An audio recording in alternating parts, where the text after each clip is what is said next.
नमस्कार। तो चलिए आज स्टार्टअप्स की दुनिया में थोड़ा अलग तरह से गोता लगाते हैं। आज हम स्टार्टअप्स को उनके काम करने के तरीके, उनकी किस्मत और उनके इरादों के आधार पर बने एक अनोखे जानवरों के साम्राज्य के तौर पर समझेंगे। यूनिकॉर्न, हाँ, ये नाम तो अब हर किसी की जुबान पर है ना। $1 बिलियन से ज्यादा की वैल्यूएशन वाली कंपनी, ये स्टार्टअप की दुनिया का सबसे जाना पहचाना सबसे मशहूर जानवर है। लेकिन कहानी सिर्फ यूनिकॉर्न पर खत्म नहीं होती। क्या कभी सोचा है कि ज़ेब्रा, कैमल या फिर डंकी स्टार्टअप क्या होता है? ये नाम शायद थोड़े अजीब लगे, पर यकीन मानिए ये स्टार्टअप की दुनिया की एक ज़्यादा गहरी और सच्ची तस्वीर दिखाते हैं। आइए एक-एक करके इन्हें समझते हैं। तो इस किंगडम में सबसे पहले मिलते हैं ज़ीब्रा से। ये एक ऐसा मॉडल है जो सिर्फ पैसा बनाने के बारे में नहीं है, बल्कि इसका एक बहुत बड़ा मकसद भी होता है। तो आखिर ये ज़ेब्रा स्टार्टअप होता क्या है? देखिए, सीधी सी बात है, ये एक ऐसी कंपनी है जिसकी दोहरी जिम्मेदारी है। इसे प्रॉफिट भी कमाना है और समाज पर कुछ अच्छा असर भी डालना है। ये प्रॉफिट और पर्पस का एक बेहतरीन बैलेंस है। तो ज़ेब्रा को पहचानेंगे कैसे? पहली बात, ये कंपनियां ना प्रॉफिट के साथ साथ एक बड़े मकसद को भी लेकर चलती हैं। अक्सर इनका लक्ष्य किसी बड़ी सामाजिक मुश्किल को हल करना होता है। और इसका एक शानदार उदाहरण है ज़ीरोधा, जो फाइनेंशियल दुनिया में एक बड़ा बदलाव ला रहा है। अच्छा, अब आते हैं उन स्टार्टअप्स पर जो सिर्फ तेज दौड़ने के लिए नहीं, बल्कि लंबी रेस में टिके रहने के लिए बनाए जाते हैं। ये है असली सर्वाइवर्स। और सर्वाइवर्स की बात हो तो कैमल यानी ऊंट का जिक्र तो आएगा ही। सोचिए, जैसे ऊंट रेगिस्तान में बिना थके चलता रहता है ना, बस वैसे ही ये स्टार्टअप्स मार्केट के हर उतार चढ़ाव को झेलने के लिए बने होते हैं। इनके लिए स्थिरता यानी स्टेबिलिटी सबसे जरूरी है। इनकी सोच ही अलग होती है। ये 10, 20 यहाँ तक कि 30 साल आगे का सोचते हैं। फालतू की मार्केटिंग और पैसा चलाने से ये बचते हैं, क्योंकि इनका फोकस स्पीड पर नहीं बल्कि स्टैमिना पर होता है। ज़ोहो इसका एक क्लासिक उदाहरण है, जो दशकों से बिना किसी शोर शराबे के मजबूती से खड़ा है। अब मिलिए इस किंगडम के सबसे बड़े, सबसे जिद्दी सर्वाइवर से, कॉकरोच स्टार्टअप। हाँ, नाम सुनने में शायद थोड़ा अजीब लगे, पर इनकी जो खासियत है ना, वो कमाल की है। ये वो कंपनियां हैं जो किसी भी तरह के आर्थिक तूफान से बचकर निकल सकती हैं। तो क्या चीजें इन्हें इतना मजबूत बनाती है? इनका खर्चों पर कंट्रोल। ये सिर्फ और सिर्फ जरूरी चीजों पर ही पैसा लगाते हैं। इनकी फिलॉसफी एकदम सिंपल है, लीन एंड मीन।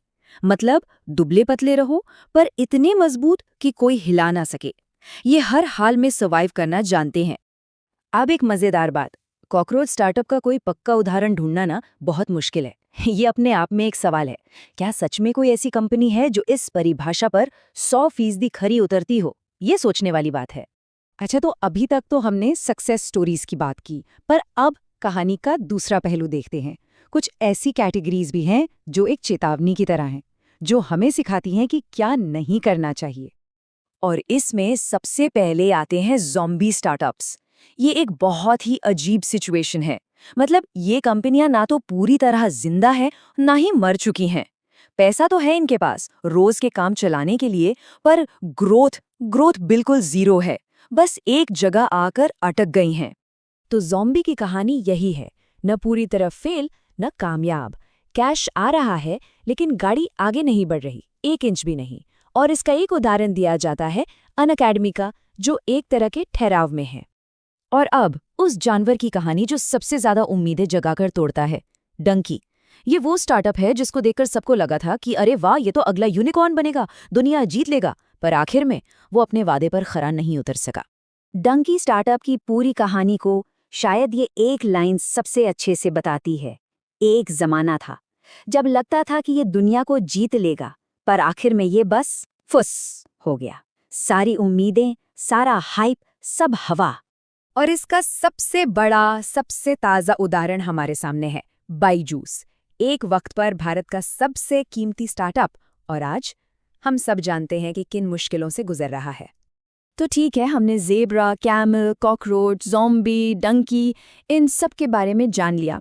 पर सवाल यह है कि इस सब का मतलब क्या है? असल में ये सिर्फ नाम नहीं है, ये बिजनेस को समझने का एक नया नज़रिया है। ये टेबल देखें, पूरी कहानी एक जगह पर।